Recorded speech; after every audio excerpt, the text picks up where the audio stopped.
नीट paper फुटी प्रकरणात मोठा खुलासा समोर आला आहे। आरोपी शुभम खेरनारकडे 27 एप्रिललाच प्रश्नपत्रिका पोहोचवल्याची माहिती मिळाली आहे। ती पुढे नाशिक, अहिल्यानगर आणि पुण्यात विकली गेली।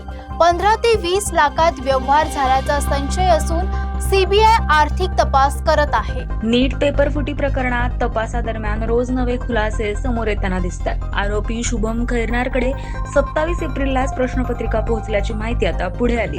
हरियाणातून राजस्थानातील सिक्करमध्ये आलेला हा पेपर तिथून नाशिक, अहिल्यानगर आणि पुण्यापर्यंत पोहोचल्याचं तपासात उघड झालंय। सूत्रांच्या माहितीनुसार प्रश्नपत्रिका मिळाल्यानंतर शुभम 2 दिवस नाशिक बाहेर होता, तर 27 ते 30 एप्रिल दरम्यान ही प्रश्नपत्रिका 15 ते 20 लाख रुपयांना विकण्यात आल्याचंही समोर आलंय। या संपूर्ण प्रकरणात पैशांचा नेमका व्यवहार कसा झाला याचा शोध आता सीबीआय घेत असून आर्थिक व्यवहारांची चौकशी वेगानं सुरू आहे।